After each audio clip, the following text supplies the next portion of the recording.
I thought I'd save you the hassle. Oh, please don't make me go to the enormous hassle of buying this place just to fire you. Hey, welcome to TalkWord. This is a show where we really get into the meaning and use of some super important English words. Today, we're going to jump into a word you'll hear all the time, one that perfectly describes a feeling we have all had, and that word is hassle.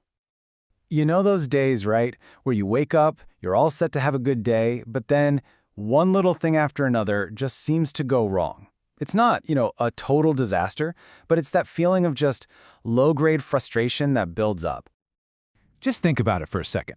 You get stuck in horrible traffic. Then you're waiting in this super long line at the grocery store. You finally get to your computer and, oh, you can't remember your password again? Or maybe you're just trying to figure out some paperwork that makes absolutely zero sense. These are those little annoying things that just pile up. Well, all of those little frustrations, all those moments that make you just sigh and roll your eyes, guess what? English has one perfect word that wraps all of that up. And that word is, you guessed it, hassle. So as a noun, a hassle is exactly this, an irritating inconvenience. It's a situation that gives you some trouble, but it's not some major life crisis, right? It's really the perfect word for all those little daily annoyances. Okay, so here's what makes this word so useful. It's flexible. A hassle isn't one size fits all. It could be used to talk about a tiny little problem or, something much bigger. So let's take a look. On the left side here, we've got your small everyday hassles. Trying to find a parking spot, that forgotten password, waiting forever for a bus that's late. Yeah, they're annoying, but you get over it pretty quick. But now look at the right side. Big hassles. Things like moving to a whole new apartment, or applying for a visa, or dealing with a lost passport. These are way more serious, they cause a lot of stress. But you see, we can still call all of them a hassle. But wait, there's more. Hassle isn't just a thing, it's also an action. You can hassle someone, or someone can hassle you. This word does double duty, which is what makes it so useful in everyday conversation. Let's see how that works. So this slide shows the two main ways we use it as a verb. First up, don't hassle me while I'm working. Here, it basically just means don't bother me or stop annoying me. Simple enough. But in that second example, I had to hassle the company for a refund. The meaning's a little different. It suggests that you had to keep asking them over and over, maybe even bug them a little bit to get what you wanted. It implies that you had to be persistent. So there you have it. Two simple but really powerful ways to use this word.